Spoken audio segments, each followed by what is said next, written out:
Pour mettre en forme ce visuel, nous allons procéder comme pour le premier. Alors, on a un titre. On va copier le titre ici pour gagner en temps et ne pas avoir à saisir.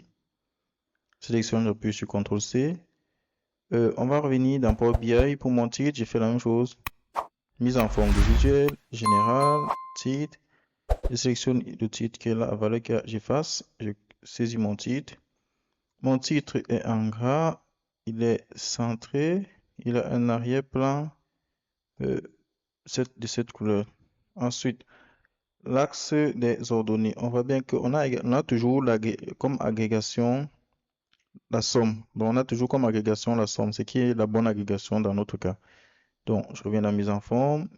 Au niveau de l'axe des X, je ne veux pas de titre. Pour les valeurs, je veux qu'elles soient en gras, en couleur noire à 100%. Au niveau de l'axe des Y, je ne veux pas de titre.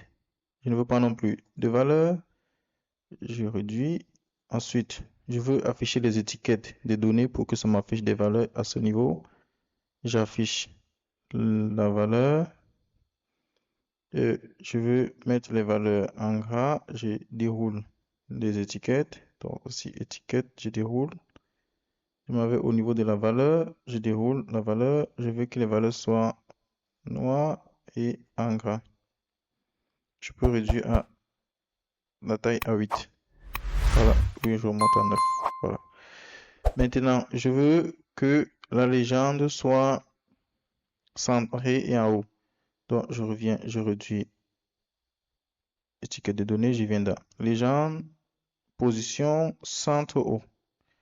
Alors, qu'est-ce qu'il manque sur ce visuel? Je dois ajouter les bordures et les arrondis. Je sélectionne mon visuel, mise en forme, général, effet, bordure, j'active la bordure, je déroule parce que j'ai envie de mettre les bordures arrondies à 10 et j'appuie sur la touche entrée.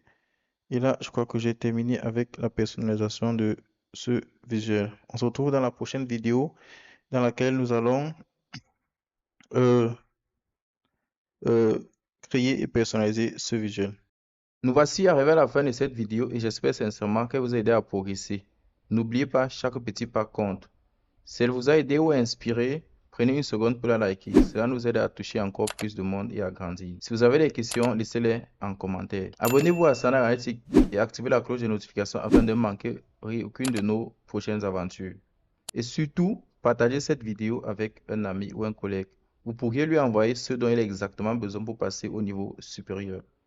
Merci d'être là et on se retrouve très bientôt sur Sana Analytics.